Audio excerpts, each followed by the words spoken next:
সুপ্রিয় শিক্ষার্থী, সকলকে শুভেচ্ছা জ্ঞাপন করছি। আমার আজকের আলোচ্য বিষয় বাংলা ব্যাকরণের অত্যন্ত সহজ একটি পাঠ। আজকের পাঠ শিরোনাম উপসর্গ।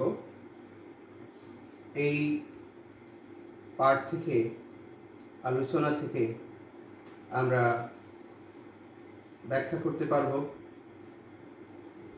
পরিচয় বর্ণনা করতে পারব,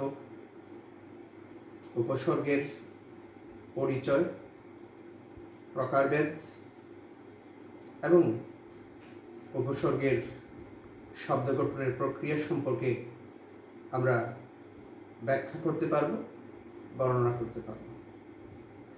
আমি মূল আলোচনায় চলে যাচ্ছি। প্রথমে আমাদের জিজ্ঞাসা যে উপসর্গ কি। আমরা জানি যে বাংলা ব্যাকরণে বেশ কয়েকটি মাধ্যমে শব্দ গঠিত হয়ে থাকে। উপসর্গ শব্দ গঠনের অন্যতম একটি মাধ্যম। মূলত উপসর্গ শব্দাংশ বা অব্যয় যা শব্দের আগে যুক্ত হয়ে নতুন শব্দ গঠন করে। আমরা যদি পাঠে যাই তাহলে দেখি যেসব শব্দাংশ বা অব্যয় ধাতু বা শব্দের পূর্বে যুক্ত হয়ে শব্দের অর্থের সম্প্রসারণ বা সংকুচন ঘটায়, আমরা এদেরকেই উপসর্গ বলি বা এদেরকে উপসর্গ বলা হয়। যেমন একটি উদাহরণ যদি দেই আমরা, তাহলে দেখি এই যে অকাজ শব্দটি, অ যোগ কাজ, অটি হলো উপসর্গ, কাজটি হলো মূল শব্দ। তাহলে ওর কাজের সঙ্গে স্বরেও যুক্ত হয়ে উপসর্গ গঠিত নতুন শব্দ হলো অকাজ। প্রথমে মূল শব্দ যে কাজ ছিল, ও যুক্ত হয়ে যে নতুন শব্দ অকাজ হলো, তার অর্থ হলো নতুন উপসর্গ যুক্ত হয়ে গঠিত শব্দের অর্থের পরিবর্তন হলো। তাহলে আমরা বুঝতে পারলাম যে মূল শব্দের সঙ্গে ধাতুর সঙ্গে যখন অব্যয় বা শব্দাংশ যুক্ত হয়ে নতুন শব্দ গঠন করে, তখন এদেরকে আমরা উপসর্গ বলে থাকি। একটি বিষয় বিবেচ্য যে উপসর্গের নিজস্ব কোনো অর্থ নেই। শব্দের সঙ্গে ধাতুর সঙ্গে যুক্ত হয়ে নতুন শব্দ গঠন করে গঠিত শব্দের অর্থের সম্প্রসারণ এবং সংকুচন ঘটায়। যেমন উপসর্গের কাজ নিয়ে যদি আমরা একটু কথা বলি, তাহলে উপসর্গের একটি কাজ শব্দকে অর্থবোধক করে। যেমন ছায়া, উপসর্গ যুক্ত করে হলো প্রচ্ছায়া। তার অর্থ হলো এই প্রচ্ছায়া শব্দটি যখন গঠিত হলো, তখন উপসর্গ যুগে গঠিত হয়ে শব্দটি আরও অর্থবোধক হয়ে প্রকাশিত হলো। দ্বিতীয়, শব্দকে পরিপূর্ণ করে। যেমন আমরা যদি পুষ্টি বলি, উপসর্গ যুগে তা হলো পরিপুষ্টি। পরি যোগ পুষ্টি, পরি হলো উপসর্গ, পুষ্টি হলো মূল শব্দ। তাহলে পরিপুষ্টি এই শব্দটি পরিযুক্ত হয়ে বা উপসর্গ যুক্ত হয়ে এই পুষ্টি মূল শব্দটির অর্থের পরিপূর্ণতা প্রদান করল। তৃতীয়ত হলো উপসর্গ অর্থের সম্প্রসারণ ঘটায়। যেমন তাপ, তাপকে আমরা প্রতাপ করলাম, তার অর্থ হলো উপসর্গ যুক্ত হয়ে এই তাপ শব্দটি প্রতাপ হয়ে অর্থের সম্প্রসারিত হলো। চতুর্থত, অর্থের সংকুচন হয়। যেমন আমরা যদি রাজি শব্দটি, আমরা সবাই জানি রাজি যদি বলি, তাহলে এই শব্দটি নিম উপসর্গ যুক্ত হয়ে নিমরাজি হয়। তাহলে রাজি শব্দের অর্থ আর নিম উপসর্গ যুগে গঠিত নিমরাজি শব্দের অর্থ এক নয়। নিম উপসর্গ যুক্ত হয়ে শব্দটির অর্থের সংকুচন হলো, অর্থের পরিবর্তন ঘটায়। যেমন কথা, কথা যে অর্থ আছে উপকথা, কথা এবং উপকথা এক বিষয় নয়। সুতরাং কথা উপসর্গযুক্ত হয়ে যখন উপকথা হলো, তখন এই শব্দটির অর্থের পরিবর্তন ঘটল। সুতরাং আমরা বলতে পারি উপসর্গের মাধ্যমে শব্দ অর্থবোধক হয়, শব্দের পরিপূর্ণতা পায়, শব্দের অর্থের সম্প্রসারণ ঘটে, অর্থের সংকুচন ঘটে, অর্থের পরিবর্তন ঘটে। আমরা এখন যাব, এই জন্য আমরা বলি উপসর্গের নিজস্ব কোনো অর্থ নেই। উপসর্গের নিজস্ব কোনো অর্থ নেই। নতুন শব্দের সঙ্গে ঘটে, নতুন শব্দ গঠিত হয়ে অর্থের মধ্যে দ্যোতনা সৃষ্টি করে, শব্দকে অর্থবোধক করে, পরিপূর্ণ করে, সম্প্রসারণ করে, সংকুচন করে, অর্থের পরিবর্তন করে। এজন্য বলা হয়ে থাকে উপসর্গের অর্থবাচকতা নেই, কিন্তু অর্থদ্যোতকতা আছে। এখন আমরা যাচ্ছি উপসর্গের শ্রেণী বিভাগে।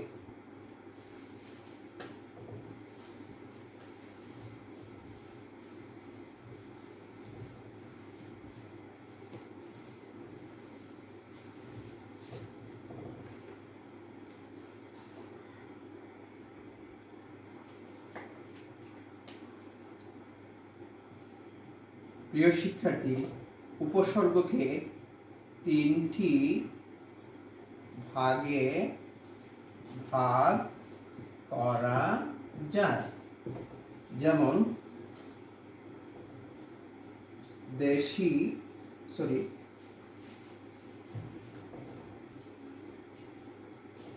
বাংলা উপসর্গ,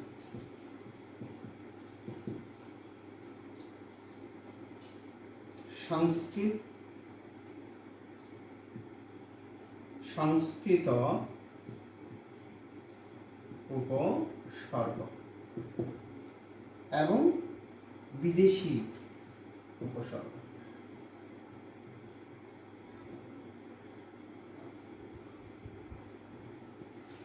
আমরা উপসর্গকে তিনটি ভাগে ভাগ করতে পারি, যেমন বাংলা উপসর্গ, সংস্কৃত উপসর্গ, বিদেশি উপসর্গ। এখন আমরা বলবো বা চিনে নেব বাংলা উপসর্গ।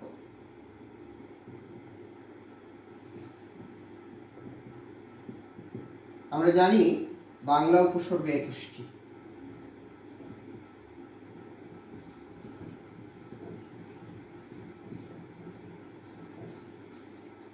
যেমন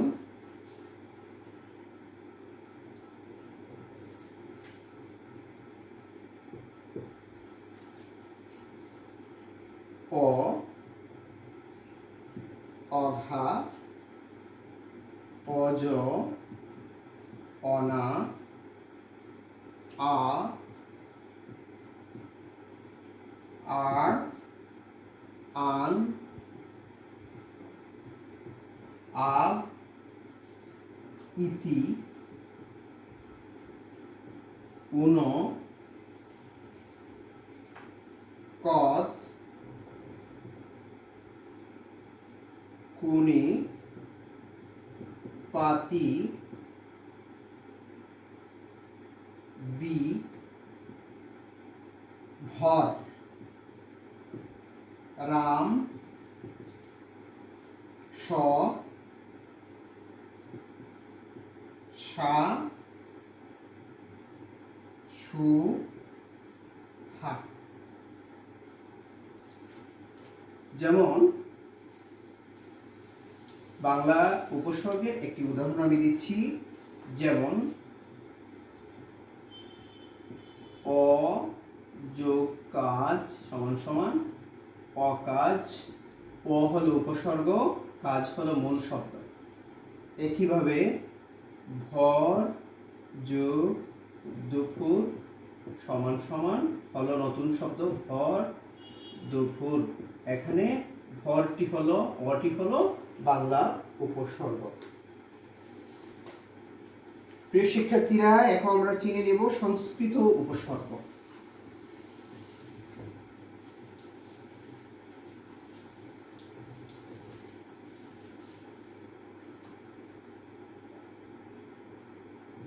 সংস্কৃত উপসর্গ 20টি। যেমন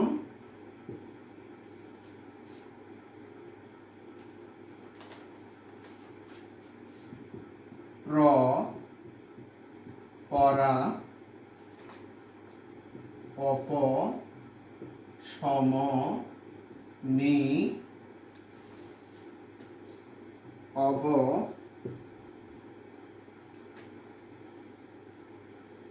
অনু, নির,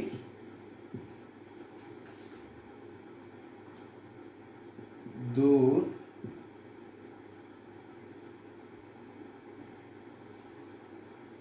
বি, অধি, সু,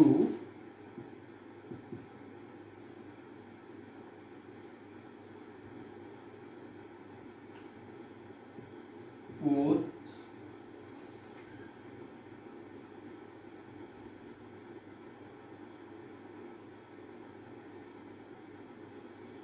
পরি, অভি, অতি, অপি, উপ, আ। প্রিয় শিক্ষার্থীরা, আমি আবার বলছি, সংস্কৃত উপসর্গ 20টি, যেমন প্র, পরা, অপ, সম, নি, অব, অনু, নির, দৌড়, বি, অধি, সু, উত, পরি, অভি, অতি, অপি, উপ, আ। এখন সংস্কৃত উপসর্গ যুগের শব্দ গঠনের আমি দু একটি উদাহরণ তোমাদেরকে জানিয়ে দিচ্ছি বা দেখিয়ে দিচ্ছি। যেমন যদি আমরা বলি পরাজয়, পরা যোগ জয়, এই পরা হলো, পর আকার পরা হলো সংস্কৃত উপসর্গ। একইভাবে প্রতিবাদ, প্রতি যোগ বাদ, এই প্রতি হলো সংস্কৃত উপসর্গ। তাহলে আমরা ইতিমধ্যেই চিনে নিলাম যে বাংলা উপসর্গ 21টি এবং সংস্কৃত উপসর্গ 20টি। প্রিয় শিক্ষার্থীরা, এখন আমরা দেখাবো বিদেশি উপসর্গের পরিচয়। আমরা বিদেশি উপসর্গ নিয়ে আলোচনা করছি। এখানে একটি বিষয় স্মরণ রাখতে হবে যে বিদেশি ভাষা থেকে, ইংরেজি থেকে, আরবি থেকে, ফার্সি থেকে যেসব উপসর্গ এসেছে সেগুলোকে আমরা মূলত বিদেশি উপসর্গ বলে থাকি এবং সেগুলো দ্বারা গঠিত শব্দকে আমরা বিদেশি উপসর্গ যুগে গঠিত শব্দের পরিচয় আমরা দিতে পারি। যেমন ইংরেজি থেকে আগত কয়েকটি আমরা দেখছি। ইংরেজি থেকে আগত উপসর্গ: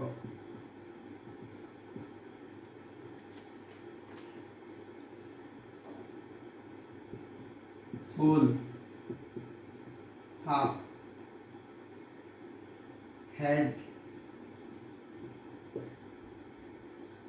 যেমন একটি উদাহরণ আমরা দেখি, হেড মৌলবী,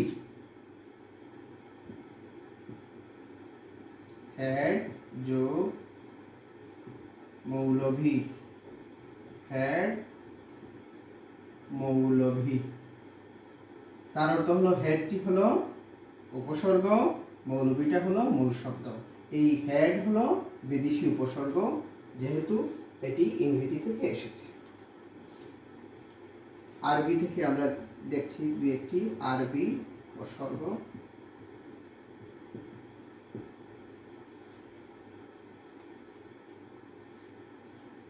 আম, খাস, লা, গর। আমরা যদি বলি আম জনতা, আম যোগ জনতা, আম জনতা।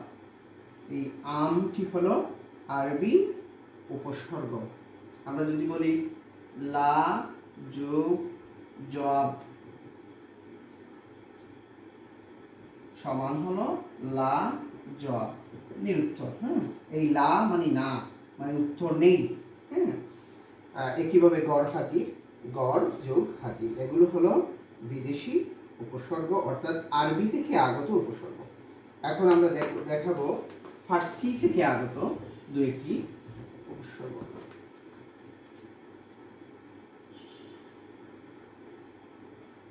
ফার্সি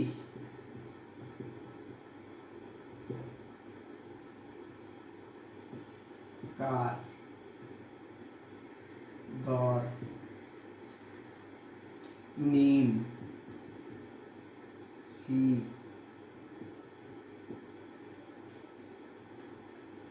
হর, হরেক। এই উপসর্গগুলো ফার্সি ভাষা থেকে আগত। যেহেতু বাংলা ভাষায় বিভিন্ন ভাষার শব্দ এবং উপসর্গ বিভিন্ন কিছু মিশে গেছে, অর্থাৎ বাংলা ভাষা বিভিন্ন ভাষা থেকে শব্দ ঋণ নিয়েছে, সুতরাং আমরা দেখতে পাই ইংরেজি থেকে উপসর্গ এসেছে, আরবি থেকে এসেছে এবং ফার্সি থেকে এসেছে। এবং আমরা জানি প্রিয় শিক্ষার্থীরা, এক সময় এই দেশে ফার্সি ব্যবহার ছিল খুব বেশি, বিশেষ করে মুসলিম শাসন আমলে আরবির ব্যবহার ছিল বেশি এবং এখনও আছে। ইংরেজির ব্যবহার পরবর্তী সময়ে বেড়েছে, বৃদ্ধি পেয়েছে এবং আমরা আমাদের প্রজন্ম ইংরেজিকে চর্চা করছে। এখন আমি দু একটি উদাহরণ দেবো। যেমন যদি আমরা একটা শব্দ দেখি কারবার,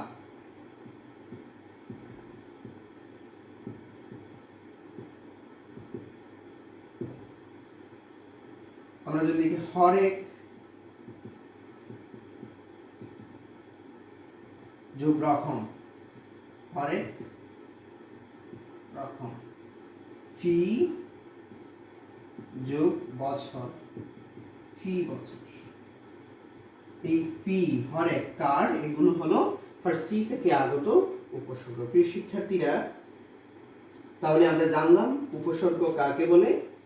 আমরা বলতে পারি উপসর্গের অর্থবাচকতা নেই, অর্থবোধকতা আছে এবং উপসর্গের প্রকারভেদ। আমরা আবার সংক্ষেপে এই আলোচনাকে সংক্ষিপ্তভাবে আবার উপস্থাপন করছি তোমাদের বোঝার জন্য বা স্মরণ রাখার জন্য। যেসব শব্দাংশ বা অব্যয় ধাতু বা মূল শব্দের পূর্বে বসে অর্থের সংকুচন, সম্প্রসারণ বা পরিবর্তন ঘটায়, এদেরকে আমরা উপসর্গ বলে থাকি। উপসর্গ শব্দকে অর্থবোধক করে, পরিপূর্ণতা দান করে, অর্থের সম্প্রসারণ ঘটায়, অর্থের সংকুচন ঘটায়, অর্থের পরিবর্তন করে। উপসর্গ প্রধানত তিন প্রকার। অর্থের পরিবর্তন করে, এজন্য এর নিজস্ব কোনো অর্থ নেই, কিন্তু নতুন শব্দের পূর্বে বসে অর্থের সম্প্রসারণ, সংকুচন, পরিবর্তন ঘটায়, অর্থকে শব্দকে আরো শ্রুতিমধুর করে, অর্থবহ করে। এজন্য বলা হয় উপসর্গের অর্থবাচকতা নেই, কিন্তু অর্থদ্যোতকতা আছে। উপসর্গ তিন প্রকার, অর্থাৎ তিন ভাগে ভাগ করেছি আমরা। বাংলা উপসর্গ 21টি: অ, অঘা, অজ, অনা, আ, আর, আন, আগ, ইতি, অন, কদ, কু, নি, পাতি, বি, ভর, রাম, স, সা, সু, হা। সংস্কৃত উপসর্গ 20টি: প্র, পরা, অপ, সম, নি, অব, অনু, নির, দোর, বি, অধি, সু, উত, পরি, প্রতি, অভি, অতি, অপি, উপ, আ। বিদেশি উপসর্গ আমরা লিখেছি ইংরেজি ফুল, হেড, হাফ, আরবি লিখেছি আম, খাস, লা, গড়, ফার্সি লিখেছি কার, দর, নেম, ফি, কম। এগুলো বিদেশি উপসর্গ। তাহলে আমরা আজকের আলোচনা থেকে জানলাম উপসর্গ কি, উপসর্গ কাকে বলে, উপসর্গের কাজ নতুন শব্দ গঠন করে, অর্থের সম্প্রসারণ করে, সংকুচন করে, অর্থের পরিবর্তন করে। এজন্য উপসর্গকে বলা হয় তার নিজস্ব কোনো অর্থ নেই, অর্থবাচকতা নেই, কিন্তু শব্দের মধ্যে দোতনা সৃষ্টি করে, শব্দকে অর্থবহ করে, গুরুত্বপূর্ণ করে, শ্রুতিমধুর করে, অর্থের পরিবর্তন করে, সম্প্রসারণ এবং সংকুচন করে। এবং উপসর্গ তিন প্রকার: বাংলা উপসর্গ, সংস্কৃত উপসর্গ এবং বিদেশি উপসর্গ। তোমরা এই বিষয়গুলো বাড়িতে চর্চা করবে। আবারও দেখা হবে। সকলকে ধন্যবাদ জানাচ্ছি। ভালো থেকো, সুস্থ থেকো, নিরাপদে থেকো, ঘরে থেকো।